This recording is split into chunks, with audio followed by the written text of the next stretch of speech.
Gandang araw mga kapuso, mga kapamilya. Ngayong araw na to guys, magluluto tayo ng asado, pork asado. Yung kailangan natin pala guys, ito yung luya, tapos ito yung bawang. Tapos ito pala yung pork natin. Ayan, ganito guys. Malinis na ito at napatulo na siya. Tapos kailangan guys, maganda yung pork nyo, yung mayroong taba, para pag niluto nyo hindi siya magiging dry. Ngayon, kailangan natin ng tofu. Ito guys, ganitong tofu. Tapos, sugar. Kailangan natin ng sugar. Tapos, ito yung ating pampakulay. Yan. Tapos, 5 spice. 5 spice guys. Tapos, black pepper. Soy sauce, sesame oil, tapos wine, tapos oyster sauce. Ngayon guys, mag-ano na tayo. Ito pala guys, gagarin muna natin, tas kailangan lang natin yung juice niya. Yan lang, gagarin muna natin to.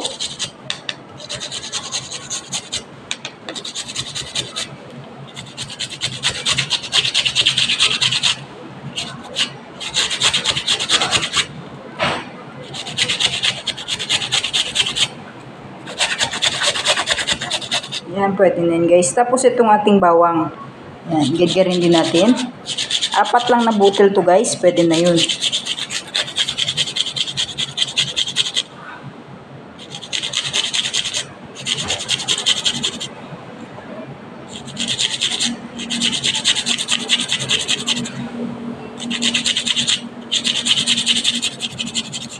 Yan.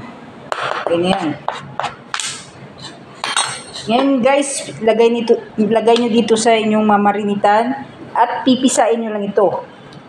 Ayan. Kailangan malinis yung kamay nyo.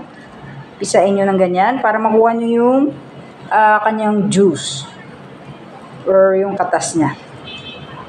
Ayan. Ayan.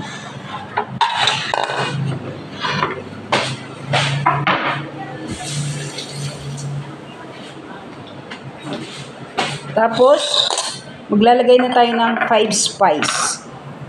5 spice guys. Ito kasi yung pampabango.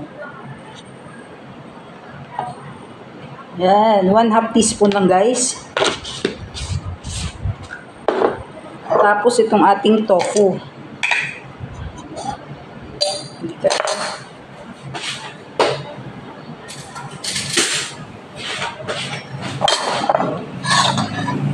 Itong tofu natin guys, lalagyan lang natin ng isang ganito guys, oh. Isang cubes. Ayan.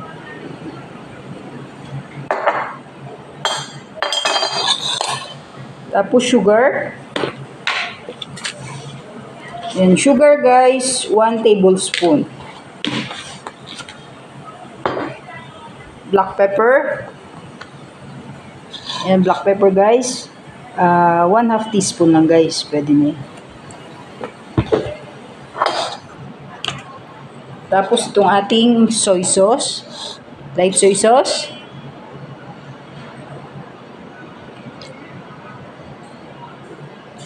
Ayan, 2 ganito pwede na. Depende yan sa inyo guys, kung gaano kadami kasi.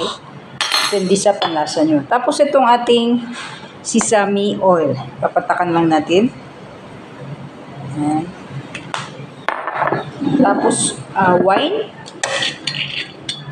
Rice wine. Lalagyan natin. Ayan. Isang ganyan lang. Tapos, itong ating oyster sauce.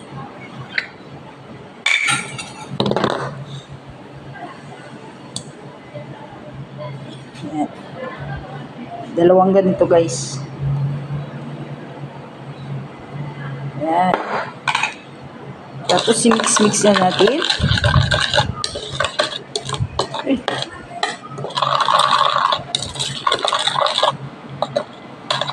Tapos yung tofu na nilagay nyo guys, pisain nyo yun.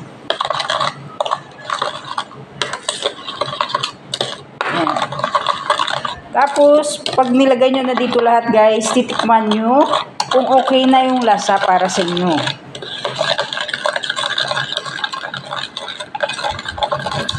Yan, titikman nyo lang sa kamay nyo ng ganyan. Para sa akin, okay na guys. Yan guys, papatakan natin to ng kulay red. To, konti lang guys. Yan.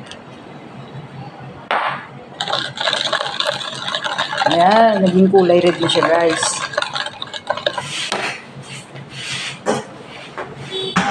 Tapos, sa isang palanggana guys, na ganito kalaki, ilalagay natin itong ating pork. Ayan. Tapos, ilalagay na natin itong ating mixture. Buhos na natin sa pork.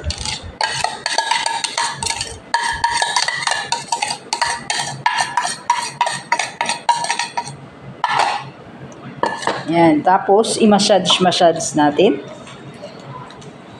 Ayan. Pagkatapos guys, ilalagay natin to sa ref. Overnight muna natin bago natin lutuin tong ating pork asado. Ayan, ganyan lang muna yung pag-marinate guys. At ilagay muna natin to sa refrigerator.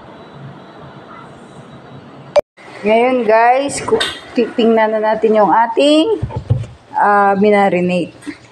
Ayan, kunin natin sa ref. Ilagay ko pala guys kahapon ito sa isang Tupperware bago lagay sa ref.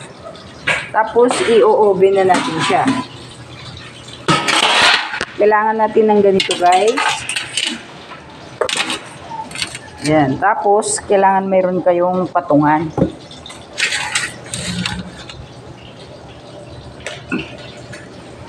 Ayan.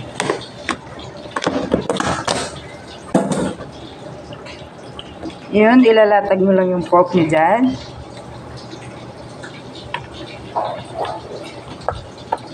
Ang bango guys, kasi meron siyang 5 spice. Ayan. Ganyan na guys, tapos i-oven natin. Yan. Yun guys, ilalagay na natin to sa oven, yung ating pork. Yan. At antayin natin 30 minutes. 30 minutes guys, babalik rin natin. Pagkatapos pala ng 30 minutes guys, ganyan na yung itsura niyan. Ngayon, babalik rin natin at antayin natin maluto yung ating pork asado. Ngayon guys, luto na yung ating pork. Tingnan nyo guys. Tapos, slice lang natin siya. At titikman natin yung lasa. Ayan, pag naluto siya, ganyan yan yung kulay niya. Titikman natin.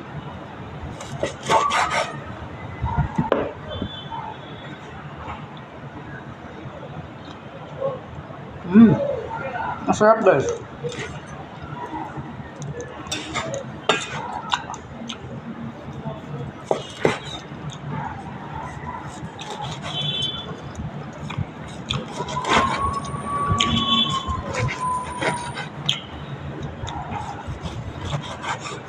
Ang pag-slice pala nito guys, kailangan manipis.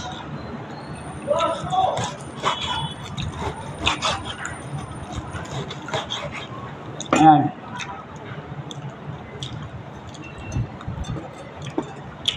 Ganito lang yung gawin nyo guys, so ganito kanipis. Thank you for watching. Bye bye!